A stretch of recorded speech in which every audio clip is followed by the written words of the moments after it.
Virus corona akan mudah tersebar dari orang ke orang saat bersentuhan langsung dengan orang lain, berada dalam jarak terlalu dekat, atau berada di tengah keramaian. Dengan begitu, kita harus menghindari bersentuhan secara fisik untuk menyambut atau memberikan selamat, terlalu berdekatan, bersalaman. Karena virus bisa tersebar melalui cipratan air liur, kapanpun, dimanapun, dengan siapapun. Apakah ini semua berlebihan? Tidak. Sekarang saatnya semua harus berubah. Kita cegah wabah, mulai dari diri sendiri. Jaga jarak aman lebih dari 1 meter, atau gunakan bentangan kedua tangan untuk membayangkan jarak aman. Semua ini bukan berarti kita tidak menjaga sopan santun. Justru lebih mulia dari itu, kita sebenarnya sedang melindungi keluarga, orang lain, dan diri kita sendiri. Dengan jaga jarak berarti kita turut jaga kesehatan bersama. Berubah, usir wabah.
Jemaat yang terkasih dalam nama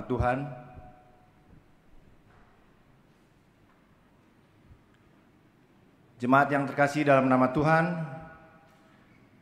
sebelum kita mulai ibadah, ada baiknya kita bersaat teduh sejenak.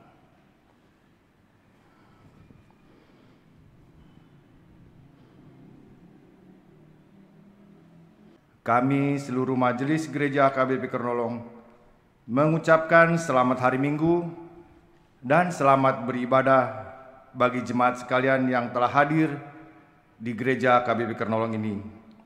Juga bagi jemaat yang saat ini sedang beribadah di rumah melalui live streaming di channel YouTube HKBP Kernolong. Tuhan Yesus memberkati. Selamat hari Minggu dan selamat beribadah buat seluruh majelis. Tuhan Yesus memberkati.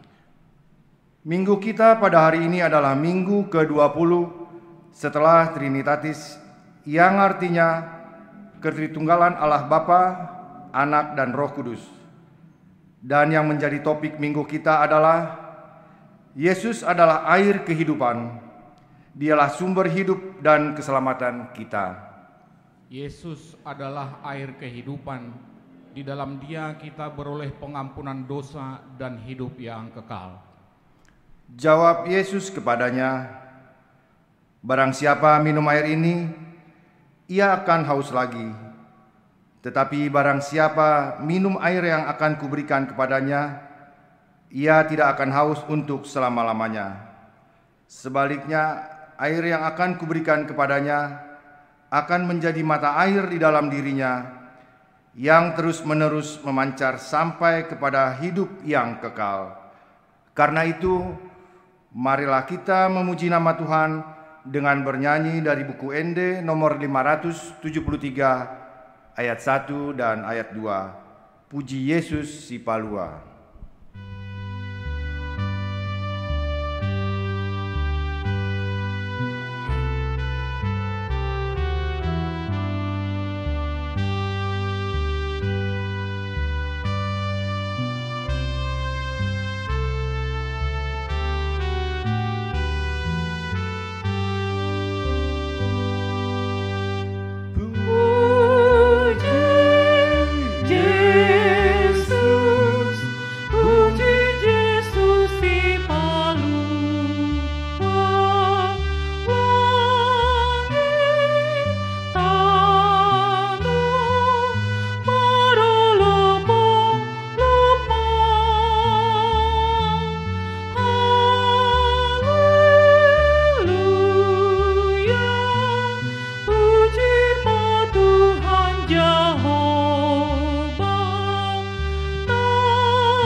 Di dalam nama Allah Bapa dan nama anaknya Tuhan Yesus Kristus dan nama Roh Kudus yang menciptakan langit dan bumi. Amin. Permulaan hikmat adalah takut akan Tuhan. Semua orang yang melakukannya berakal budi yang baik.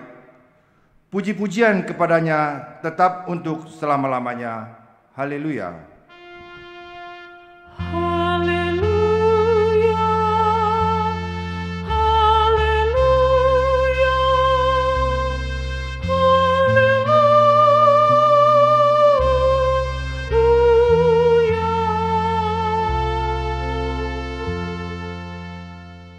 Marilah kita berdoa.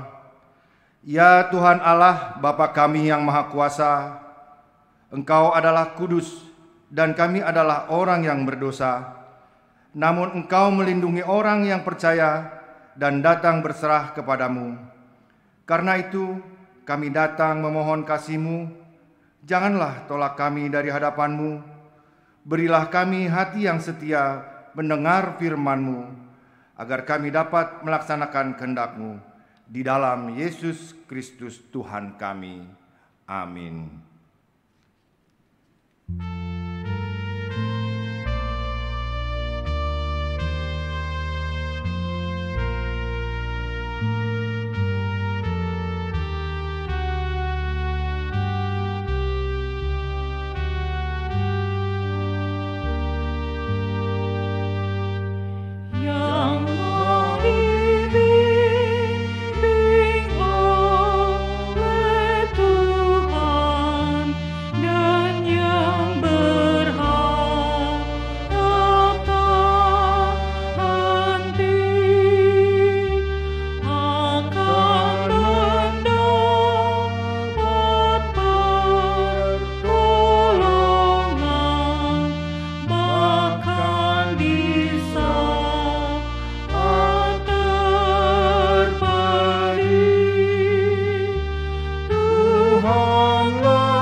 Dengarkanlah hukum Tuhan pada minggu ini, yaitu dari hukum Taurat yang pertama sampai hukumnya yang ke-10.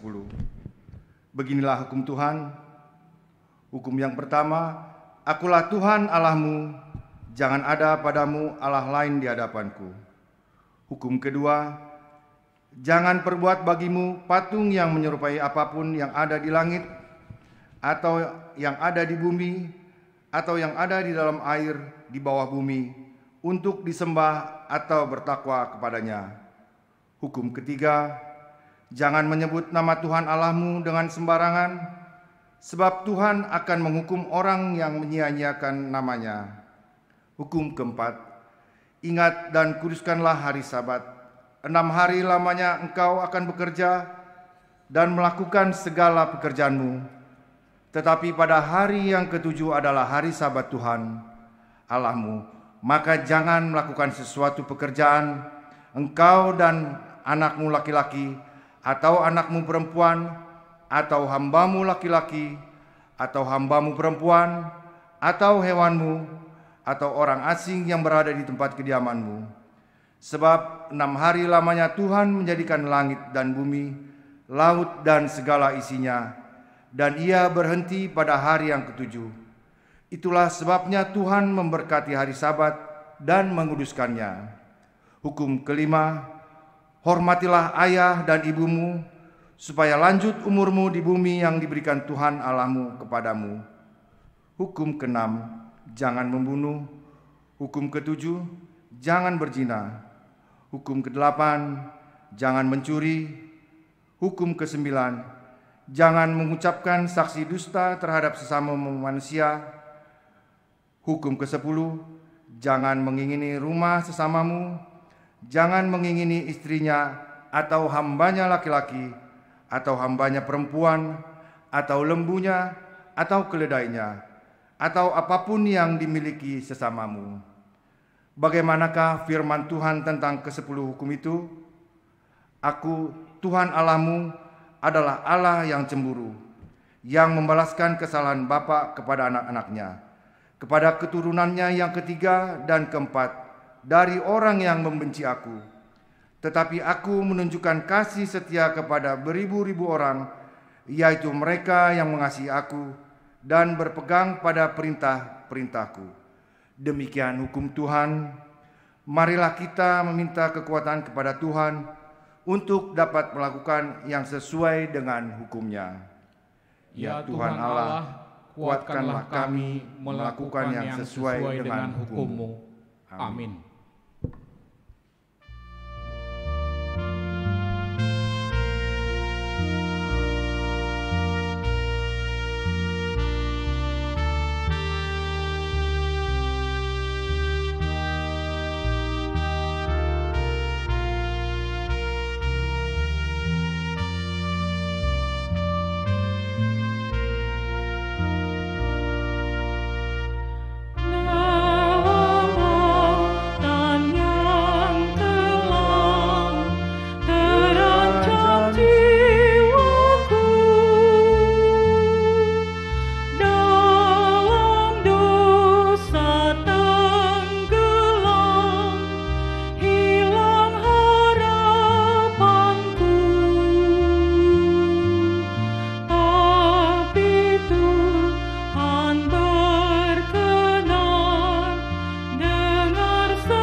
Kita merendahkan diri untuk mengaku segala dosa-dosa kita di hadapan Tuhan.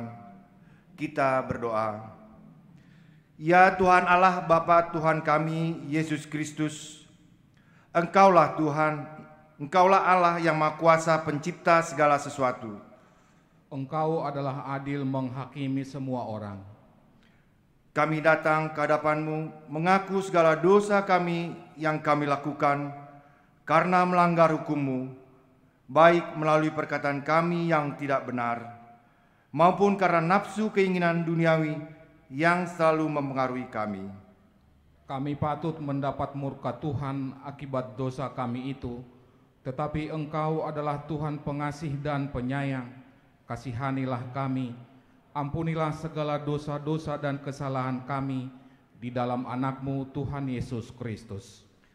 Karuniakanlah kami Roh Kudus, agar kami setia mengikuti Engkau di dalam kebenaran dan kekudusan, dan memperoleh hidup yang kekal, yang Tuhan janjikan bagi setiap orang yang percaya kepada Anak-Mu, Yesus Kristus, dan Juru Selamat kami. Amin.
Dengarlah janji Tuhan tentang pengampunan dosa-dosa kita.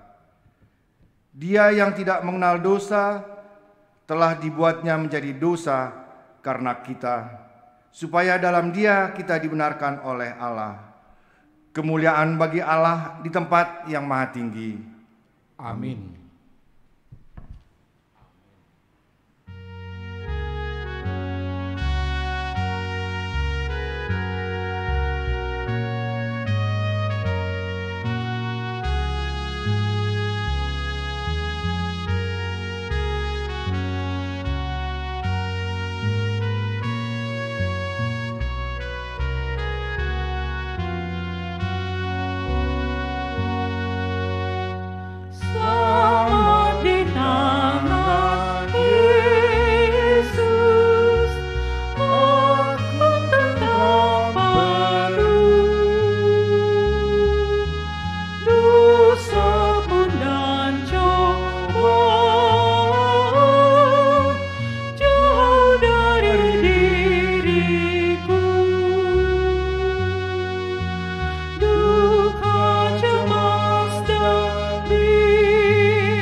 Firman Tuhan yang menjadi epistel buat kita pada hari Minggu ini tertulis dalam kitab 1 Raja-Raja 17 ayatnya 1 sampai dengan yang ke-6. Marilah kita membacanya secara responsoria.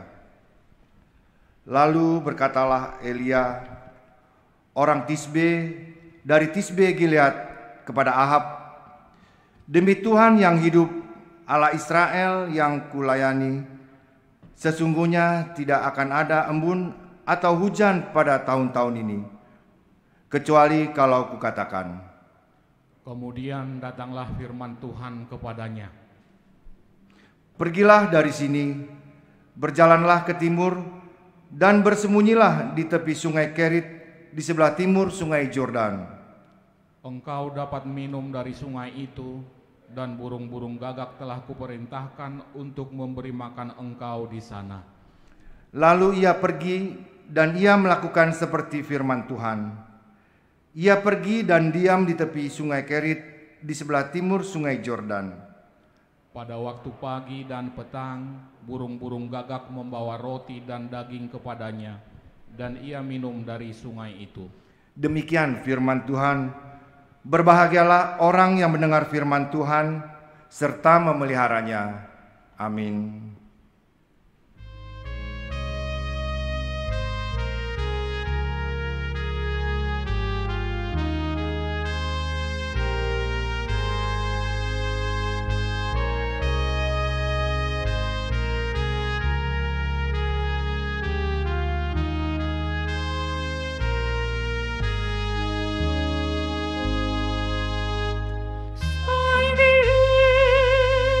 Iring-iring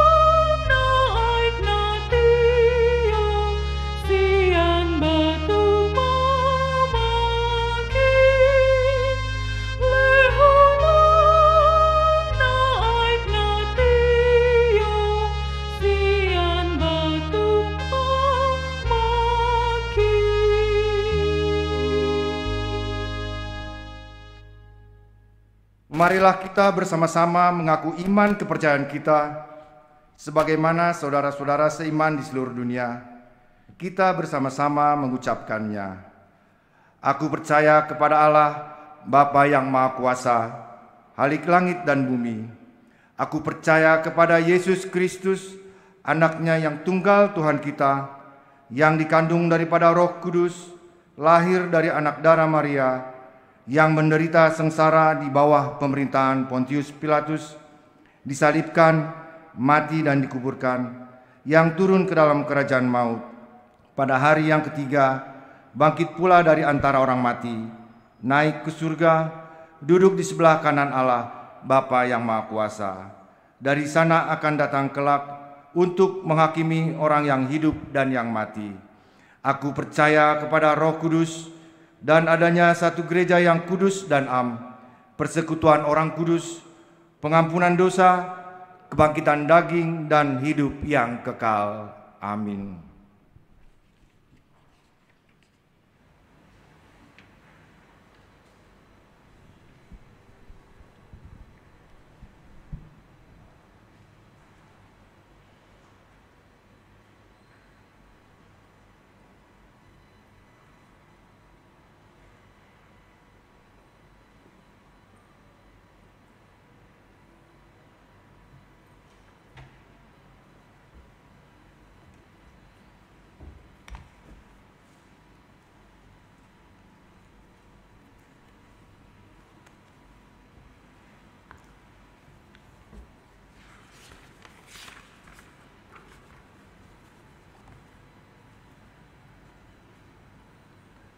Jemaat yang dikasihi Tuhan Yesus Kristus, marilah kita mendengar warta jemaat di Gereja HKBP Kornolong dalam minggu ini. Warta jemaat HKBP Kornolong minggu ke-20 setelah Trinitatis, 25 Oktober 2020. Yang pertama, peserta kegiatan gereja dapat kita baca. Yang kedua, ibadah minggu di masa new normal. Sehubungan dengan berakhirnya pengetatan pembatasan sosial berskala besar atau PSBB jilid 2 di Provinsi DKI Jakarta pada hari Minggu tanggal 11 Oktober 2020 yang lalu dan kembali masuki masa new normal atau transisi pada Senin 12 Oktober 2020. Maka ibadah minggu di gedung gereja HKBP Kornolong kembali dibuka sejak tanggal 18 Oktober 2020 yang lalu. Ibadah minggu hari ini hanya dilaksanakan satu kali, yaitu pukul 9.30 WIB dengan menetapkan protokol kesehatan, yaitu setiap peserta ibadah diwajibkan memakai masker, sebisa mungkin memakai face shield, mencuci tangan sebelum memasuki gedung gereja, serta menjaga jarak dengan peserta ibadah lainnya. Peserta ibadah berumur minimal 20 tahun dan maksimum 60 tahun.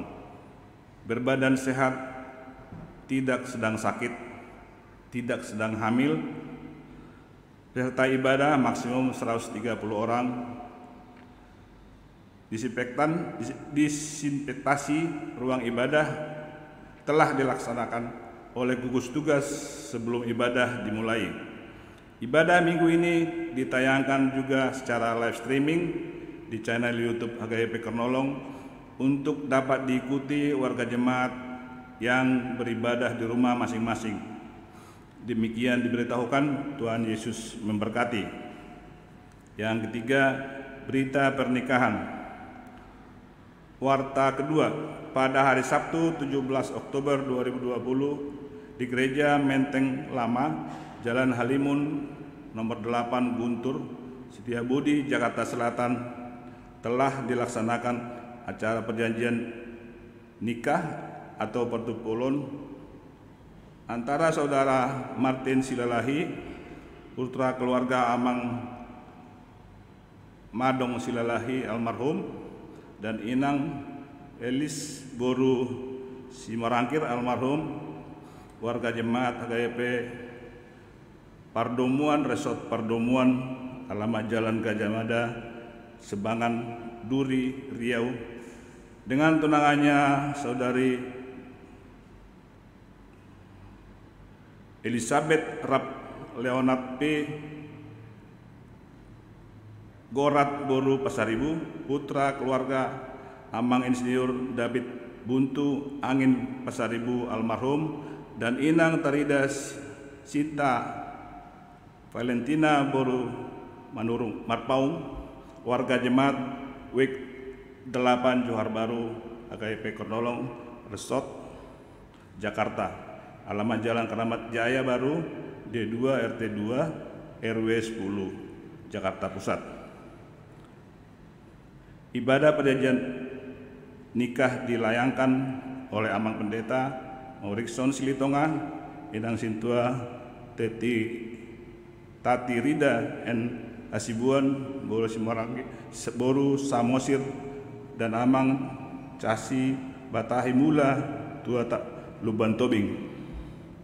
Pemberkatan pernikahan akan dilaksanakan pada hari Kamis 29 Oktober 2020 pukul 10 WIB di HKBP Kernolong Resort Jakarta.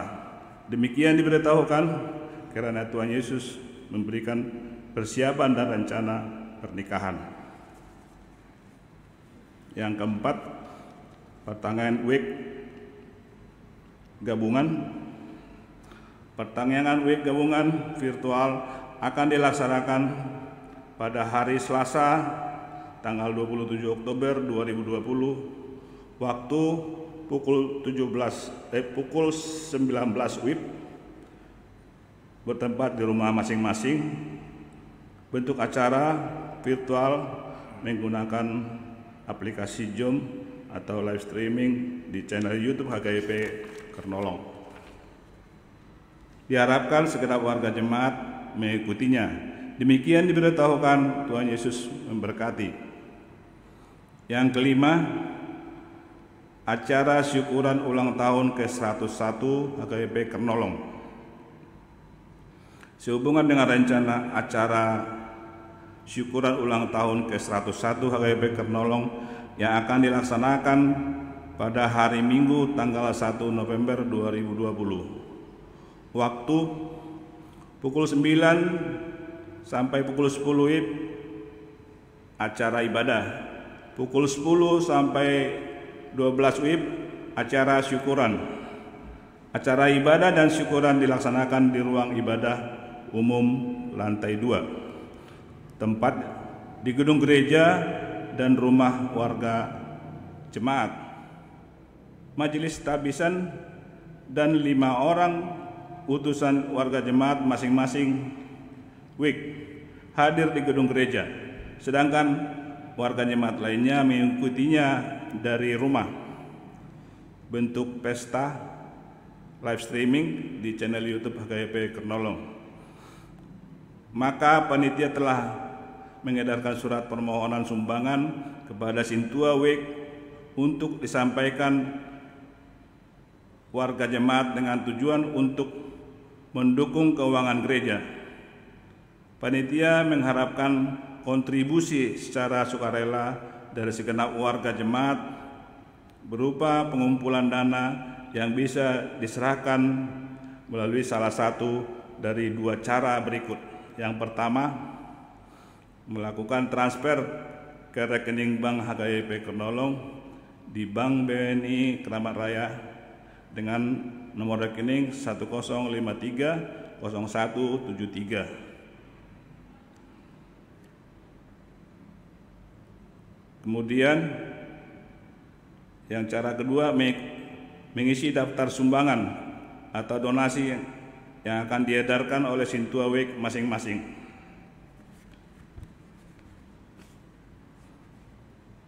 Pada acara ibadah akan disediakan amplop khusus sebagai persembahan ucapan syukur atas ulang tahun ke-101 HKBP Kernolong.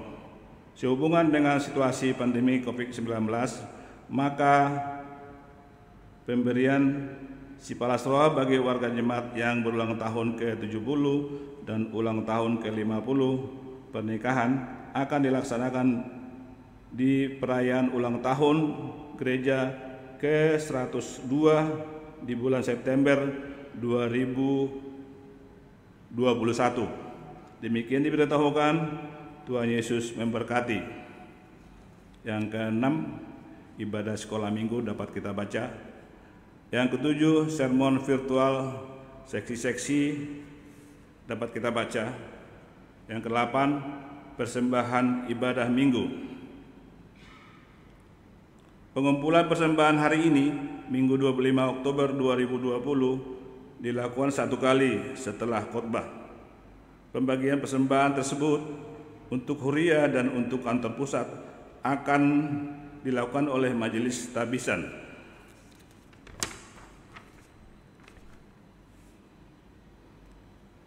B. Sesuai Almanak HKBP Kronolog HKBP tahun 2020, persembahan ke kantor pusat pada hari Minggu 1 November 2020 yang akan datang adalah sebagai namarboho untuk keperluan dana pensiun HKBP. Demikian diberitahukan, Tuhan Yesus memberkati.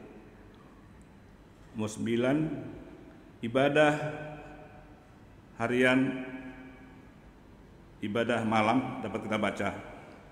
Renungan harian Salom atau RHS dapat kita baca. Jadwal kegiatan dapat kita baca. 12, ucapan selamat ulang tahun.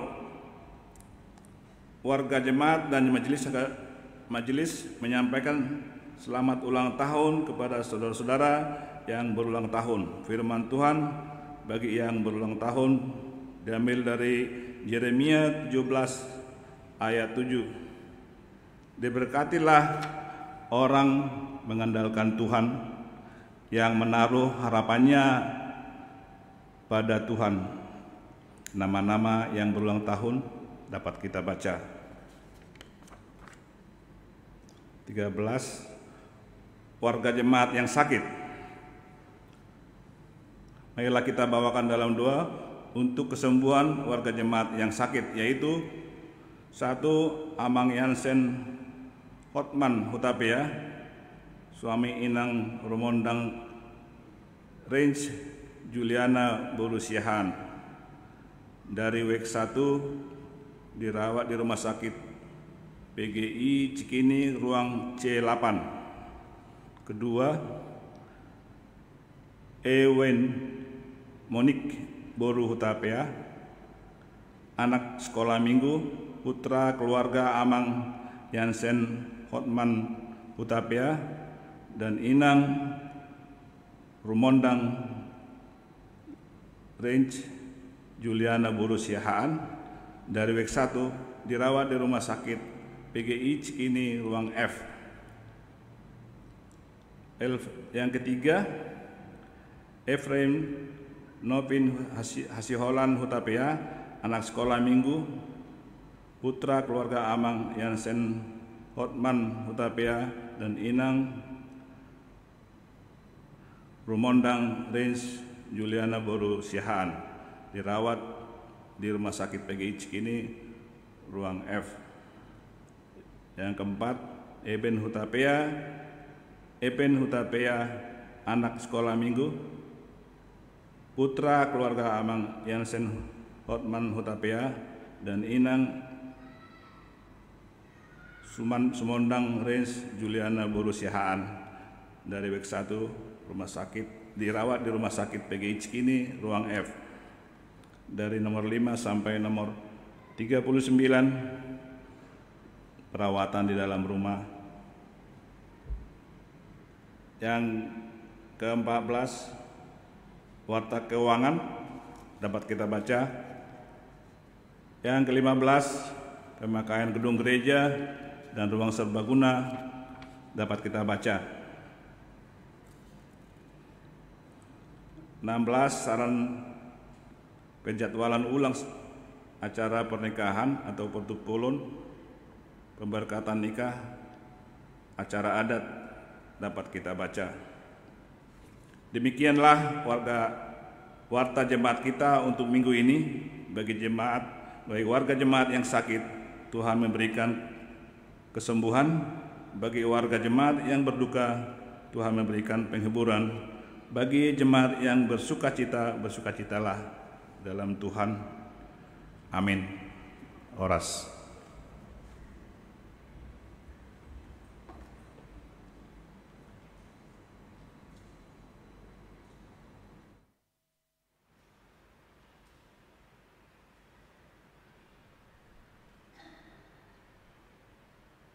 Marilah kita persiapkan hati dan pikiran kita untuk mendengar firman Tuhan.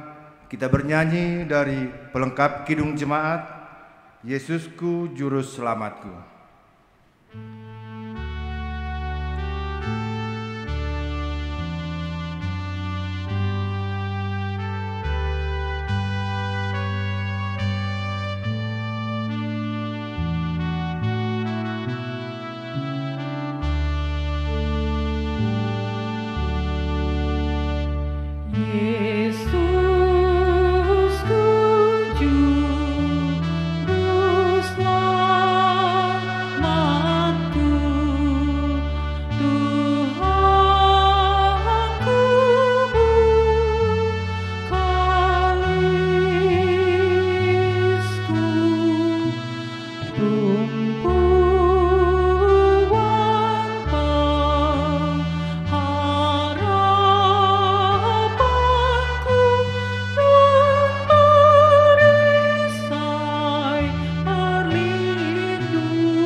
Damai sejahtera Allah yang melampaui segala akal, itulah yang memelihara hati dan pikiranmu sekalian.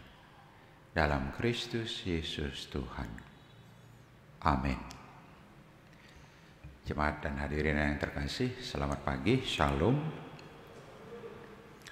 Saya akan membacakan firman untuk kita dari kitab Yohanes pasal 4, mulai dari ayat 5 sampai 14.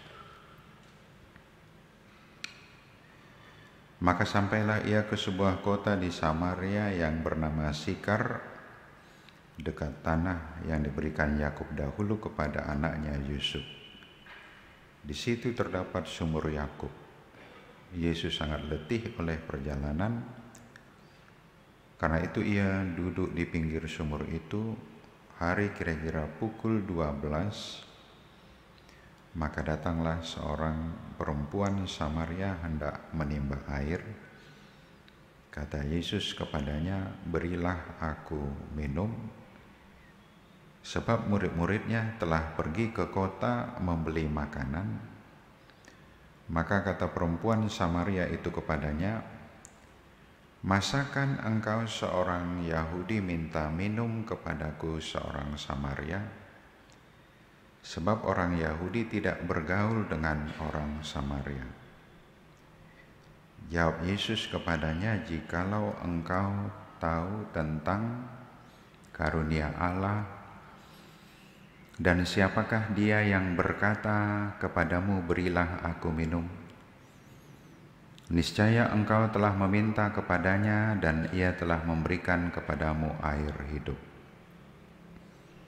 Kata perempuan itu kepadanya, "Tuhan, engkau tidak punya timba dan sumur ini amat dalam. Dari manakah engkau memperoleh air hidup itu? Adakah engkau lebih besar daripada bapa kami Yakub yang memberikan sumur ini kepada kami dan yang telah minum sendiri dari dalamnya, ia serta anak-anaknya dan ternaknya?" Jawab Yesus kepadanya, "Barang siapa minum air ini, ia tidak akan haus lagi. Tetapi barang siapa minum air yang akan kuberikan kepadanya, ia tidak akan haus untuk selama-lamanya. Sebaliknya, air yang akan kuberikan kepadanya akan menjadi mata air di dalam dirinya yang terus-menerus memancar sampai kepada hidup yang kekal." Demikian firman.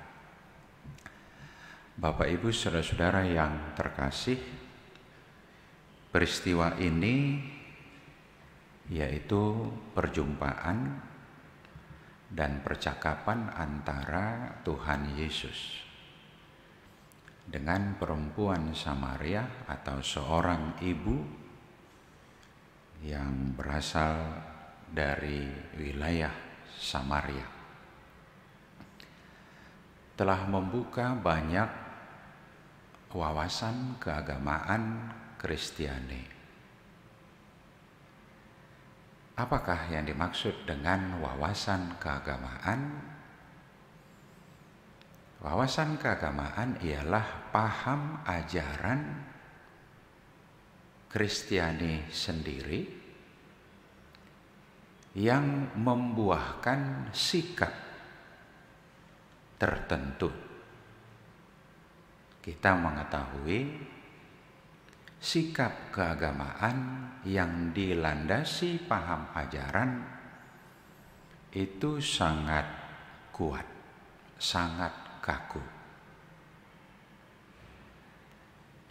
Oleh sebab itu, setiap perilaku keagamaan atas nama agama sering disebut begitu, atau setiap sikap atau tindakan keagamaan yang dilandasi sebuah pemahaman biasanya sangat keras. Misalnya tentang makanan berpantang.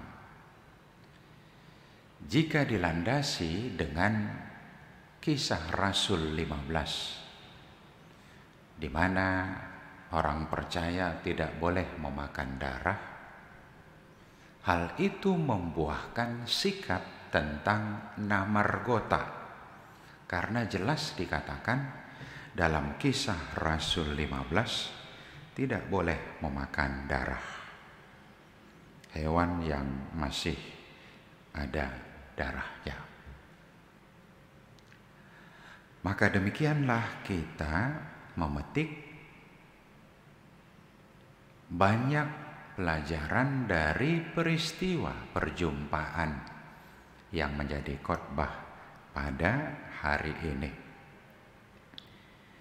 Kita bisa menyebutkan salah satu di antaranya sebagai contoh adalah sebuah upaya untuk memahami ulang akan adanya perbedaan tradisi keagamaan. Pada zaman peristiwa perjumpaan Tuhan dengan perempuan Samaria, telah ada aliran atau tradisi keagamaan yang berbeda, sama-sama berdasarkan tradisi perjanjian lama, tapi telah berbeda aliran Yudaisme keyahudian dengan aliran yang diikuti oleh penduduk Samaria, di mana diyakini bahwa aliran Yudaisme lebih murni, sementara aliran Samaria sudah kurang murni karena bercampur dengan paham sekitar Samaria. Itu sebabnya orang Samaria dan orang Yahudi kurang begitu berbaur.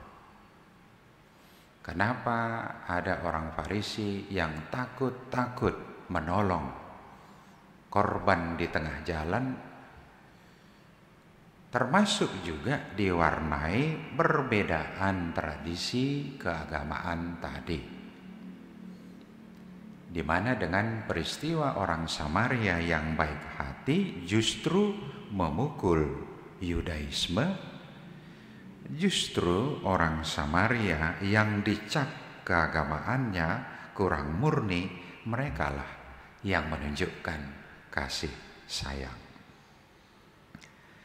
Maka demikian juga dalam firman hari ini, perempuan Samaria itu merasa tersanjung. Dia berkata dalam ayat 9, "Masakan engkau seorang Yahudi minta minum kepadaku seorang Samaria? Sebab orang Yahudi tidak bergaul dengan orang Samaria." Ini menginspirasi juga kita warga Kristiani yang hidup pada masa kini, karena bisa terjadi bahwa kita warga Kristiani pun membangun dan mengembangkan tradisi keagamaan yang berbeda-beda yang kita sebut dengan denominasi, aliran gereja yang berbeda. Kenapa ada aliran gereja yang berbeda? Banyak faktor, di mana salah satu di antaranya adalah sejarah penginjilan. Karena di satu tempat penginjilan itu mengadopsi, toleran dengan budaya-budaya setempat. Padahal di tempat yang lain penginjilan itu menghapus dan melarang warisan keagamaan setempat yang diyakini warisan budaya setempat, mungkin juga dilatar belakangi oleh aliran kepercayaan kuno, diyakini bertentangan dengan suara Injil, suara Kristiani. Itulah juga yang hendak disapa oleh firman hari ini, membuka warisan keagamaan agar kita tidak terlalu terpaku, dan utamanya adalah agar kita juga selalu terbuka dan mau belajar tentang keragaman, tentang perbedaan paham-paham, termasuk salah satu di antaranya tentang paham baptisan, di mana ternyata sudah sejak Ibrani, dalam Ibrani surat pasal 6 sudah dikatakan sejak zaman rasuli ada keragaman tentang praktek baptisan. Sudah disebutkan dalam surat Ibrani pasal 6. Itu sebagai salah satu contohnya. Namun bukan hanya soal tradisi keagamaan yang hendak dibukakan lewat firman hari ini. Termasuk juga yang sangat terkenal adalah bahwa perjumpaan dengan orang Samaria tadi, khususnya dengan perempuan Samaria tadi, yaitu tentang wawasan kesetaraan gender, di mana kita mengetahui bahwa warisan keagamaan perjanjian lama sempat diyakini mendukung paham perbedaan status antara pria dan wanita, di mana sebagai buahnya prakteknya dapat kita lihat bahwa dalam dunia keagamaan perjanjian lama termasuk Yudaisme, perempuan tidak mendapat tempat. Tidak hanya dalam kedudukan di pemerintahan, bahkan juga dalam jabatan-jabatan pekerjaan-pekerjaan di sekitar pelayanan bait suci. Perempuan atau ibu, mereka ditempatkan dalam pelayanan domestik. Ada doa yang terkenal, doa Yahudi, terima kasih Tuhan karena Engkau tidak melahirkan aku sebagai orang kafir. Terima kasih Tuhan karena Engkau tidak melahirkan aku sebagai perempuan. Terima kasih Tuhan karena saya, ada satu lagi saya nggak ingat. Di sini kita melihat bahwa perjumpaan dengan Samaria itu memperlihatkan sebuah cara pandang yang baru dalam memperlakukan sesama. Perempuan yang dianggap sebagai sasaran empuk untuk disalahkan. Mengapa terjadi tindakan amoral? Yang salah perempuan, kenapa menggoda? Bukan laki-laki si pelaku. Banyak hal yang bisa kita angkat untuk memperlihatkan bagaimana perempuan seringkali menjadi pihak yang tidak memiliki hak bersuara yang sama, memiliki hak untuk membela diri dan memiliki tempat yang setara dengan laki-laki. Kita berada pada masa ketika gerakan kesetaraan antara pria dan wanita telah begitu berkembang. Telah banyak pencapaian-pencapaian, dialog-dialog, dan juga sikap-sikap yang telah menunjukkan kemajuan. Sehingga perempuan juga boleh menjadi pendeta, perempuan juga boleh menjadi pemimpin gereja, perempuan juga boleh melayankan sakramen. Jangan lupa di beberapa gereja di Bonapasugit 1-2 ada kasus meloboi unang manian padita buru-buru nama masu-masu meloboi amang pangiduan. Tapi barangkali kalau sekarang ya, apakah pendeta perempuan, apakah pendeta laki-laki, itu sama. Karena sumber berkat adalah Tuhan, Sang Pencipta. Di mana manusia baik laki-laki maupun perempuan hanya alat saja. Manusia baik laki-laki maupun perempuan adalah orang-orang yang dilayakkan saja. Pertama tadi tentang tradisi keagamaan. Yang kedua tentang persamaan derajat antara laki-laki dan perempuan. Hal ini kemudian memicu, mungkin lebih tepat, mendorong, sehingga banyak gerakan-gerakan yang disebutkan dengan gerakan untuk membebaskan dan memerdekakan.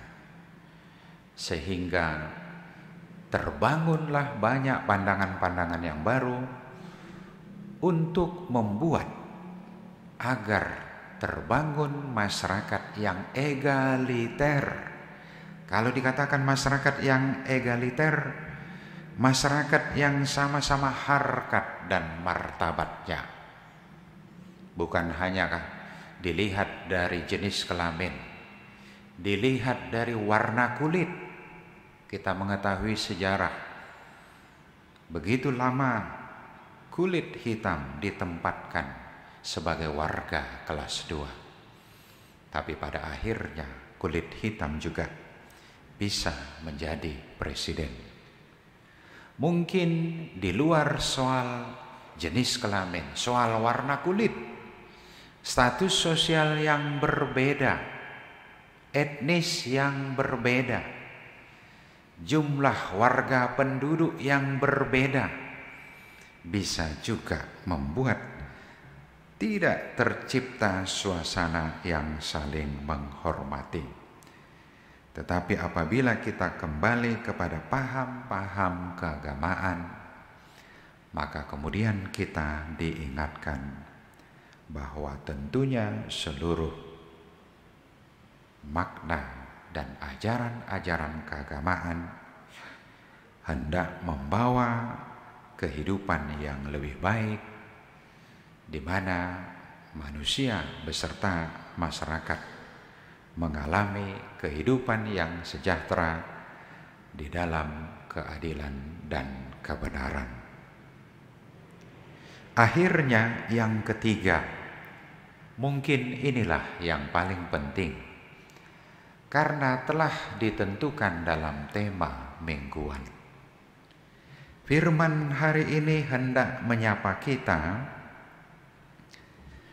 tentang kehidupan masa kini kita, dihubungkan dengan kehidupan esok.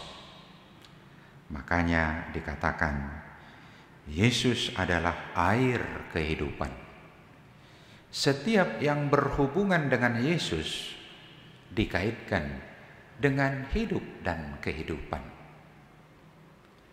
Orang yang berhubungan dengan Yesus, dari batu yang dibuang menjadi batu hidup, dari roti yang biasa menjadi roti hidup, dari air yang biasa yang diambil dari sumur, dari pam atau dari manapun. Dari sini kita melihat bahwa air yang dimaksud sejalan dengan suara episten itu adalah air yang sangat penting bagi kehidupan. Sama seperti dengan roti. Roti adalah simbol nasi, makanan pokok. Pada saat itu roti. Tanpa nasi berarti tanpa makanan. Tanpa air apa yang terjadi? Tubuh kita juga persentasinya justru lebih banyak air. Oleh sebab itu, air di sini adalah simbol kebutuhan kita. Wawasan ini juga tidak lagi baru dalam khasanah kekristenan. Sama seperti soal gender tadi, sama seperti soal tradisi keagamaan tadi, di mana gereja-gereja diingatkan tentang keesaan. Maka soal air kehidupan ini juga bukan sebuah diskusi yang baru dalam percakapan Kristiani. Kita bahkan sudah melakukannya. Kita telah melihat Yesus sebagai air kehidupan yang dijelaskan dalam pasal 7 ayat 38. Saya bacakan sebagai penjelasan dari ayat 14. Yohanes 7 ayat 38. Barang siapa percaya kepadaku, seperti yang dikatakan oleh kitab suci, dari dalam hatinya akan mengalir aliran air hidup. Yang dimaksudkannya ialah roh yang akan diterima oleh mereka yang percaya kepadanya. Yesus merupakan salah satu pintu di mana orang-orang percaya akan berjumpa dengan roh yang berasal dari Allah, yang disimbolkan dengan aliran air, sebagaimana dikatakan dalam ayat 14 tadi. Barang siapa minum air yang akan kuberikan kepadanya, ia tidak akan haus untuk selama-lamanya. Sebaliknya, air yang akan kuberikan kepadanya akan menjadi mata air di dalam dirinya, yang terus-menerus memancar sampai kepada hidup yang kekal. Dengan ini kita diingatkan kehadiran roh dari Allah yang akan mengingatkan kepada kita kebutuhan-kebutuhan non-fisik. Jika air yang biasa adalah simbol kebutuhan fisik kita, tanpa air kita tidak bisa hidup. Maka tanpa kehadiran roh, jiwa, batin, dan rohani kita juga tidak akan hidup. Karena kita membutuhkan roh Allah yang akan menuntun kita sehingga kita dipenuhi, sehingga kita dicukupkan akan kebutuhan rohani kita yang akan terus kita butuhkan sampai akhir zaman. Maka itu semua mengingatkan kepada kita bagaimana kehidupan yang dibukakan oleh Tuhan mencakup wawasan yang baru, juga membuahkan tindakan-tindakan yang baru.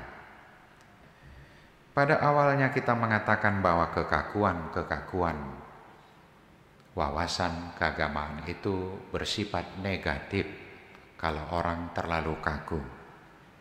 Tetapi sesungguhnya yang dimintakan bukan kekakuan, tetapi wawasan yang jernih, di mana berangkat dari pemahaman yang jernih, kita membangun perilaku dan tindakan yang simpatik.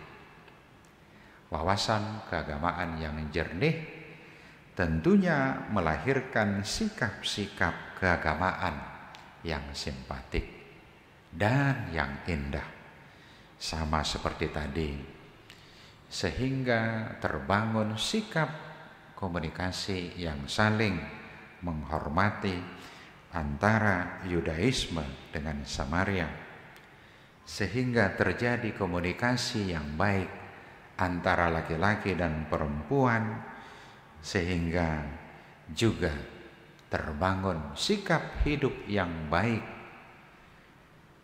oleh karena telah dituntun oleh Roh Allah yang menuntun kita kepada sikap hidup dan perilaku yang baik ketika kita menunaikan tugas kita untuk memelihara kehidupan jasmani kita maupun memelihara juga kehidupan rohani kita. Amin. Kita berdoa. Kami mengucap syukur kepadamu ya Tuhan dalam persekutuan kami pada ibadah Minggu hari ini, di mana Tuhan mengingatkan kami, membekali kami dengan wawasan-wawasan keagamaan yang baru, yang tentunya telah pernah menyapa kami. Jika pada hari ini kami kembali diperdengarkan, maka hal itu berarti meneguhkan sikap hidup kami yang baru di dalam memelihara hidup dan persekutuan di tengah-tengah kemajemukan, keragaman yang ada di tengah-tengah masyarakat maupun persekutuan dari orang-orang percaya. Kami membangun sebuah sikap hidup yang seturut dengan kehendak-Mu sehingga membuahkan perilaku dan tindakan yang simpatik, yang seturut dengan kehendak Tuhan, memancarkan kasih secara vertikal maupun horizontal. Bapa di surga, kami juga membawakan seluruh keberadaan kami, seluruh sukacita kami. Terima kasih Tuhan untuk kesehatan, untuk rezeki, untuk kesembuhan, untuk aneka sukacita. Kami juga membawakan seluruh pergumulan. Tuhan kiranya menolong, menyertai kami, menguatkan kami, khususnya bagi warga jemaat-Mu, Bapak Ibu dan anak-anak yang sedang dalam pemulihan, sedang dalam perawatan. Tuhan memberkati segala upaya penanganan sehingga membawa kepada kesembuhan dan sukacita. Para keluarga dan yang melayani juga dikuatkan untuk menyertai dan mendampingi. Kami memohon penyertaan perlindungan Tuhan juga dalam menjalani minggu yang baru. Jauhkan dari kami segala mara bahaya. Kami berdoa bagi pemerintah kami, bagi para pengerja kesehatan. Tuhan memberikan hikmat dan melindungi mereka. Juga bagi seluruh warga masyarakat. Biarlah kami bersatu, saling menolong, saling mendukung untuk membangun kehidupan yang lebih baik, membangun kehidupan untuk kebaikan bersama. Bapa di surga, kami juga menyerahkan seluruh kegiatan-kegiatan di tengah gereja-Mu. Engkau kiranya menambahkan hikmat, kekuatan, dan melindungi kami. Ampuni kami di dalam nama anak-Mu, Yesus Kristus, Tuhan dan Juru Selamat kami. Amin.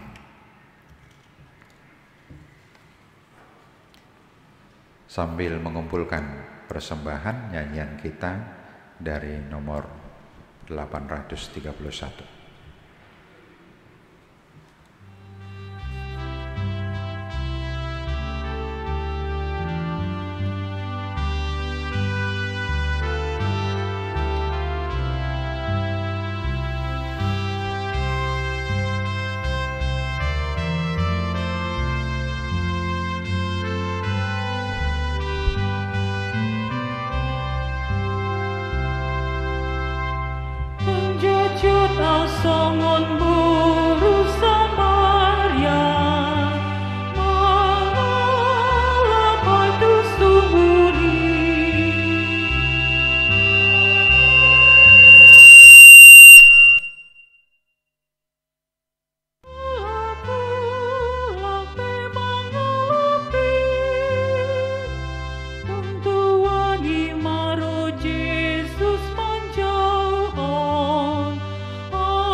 Marilah kita berdoa untuk menyerahkan persembahan kita kepada Tuhan.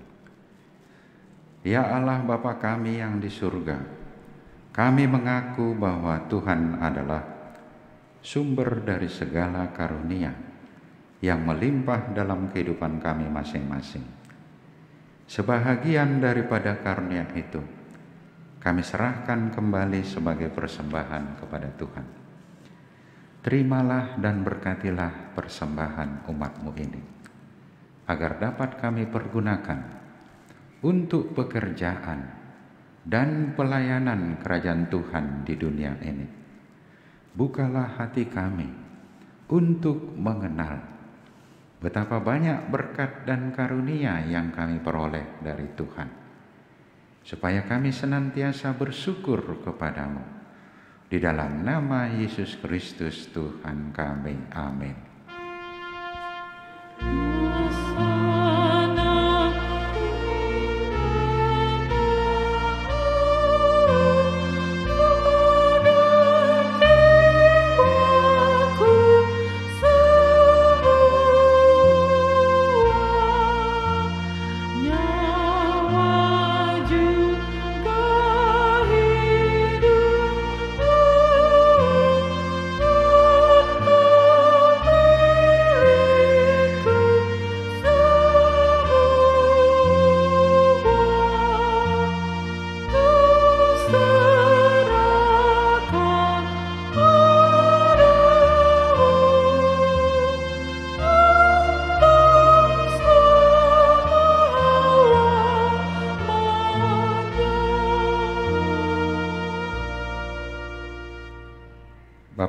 kami yang di surga, dikuduskanlah namamu, datanglah kerajaanmu, jadilah kehendak-Mu di bumi seperti di surga. Berikanlah kami pada hari ini makanan kami yang secukupnya, dan ampunilah kami akan kesalahan kami, seperti kami juga telah mengampuni orang yang bersalah kepada kami. Dan janganlah membawa kami ke dalam pencobaan, tetapi lepaskanlah kami daripada yang jahat. Karena Engkau punya kerajaan dan kekuasaan dan kemuliaan sampai selama-lamanya.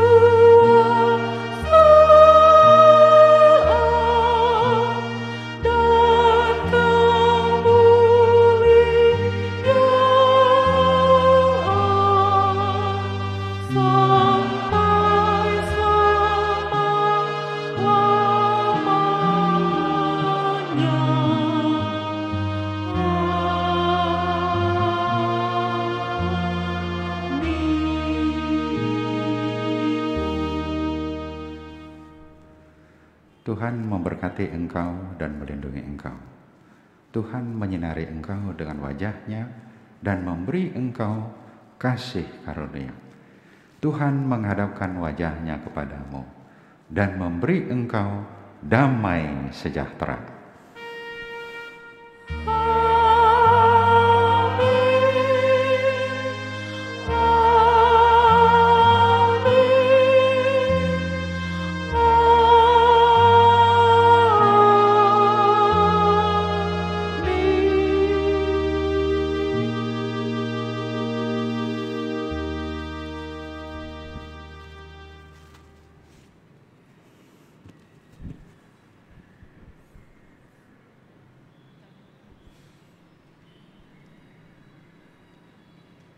Atas nama segenap pelayan yang bertugas, kami mengucapkan terima kasih telah beribadah bersama Gereja HKBP Kernolong Resort Jakarta. Tuhan memberkati.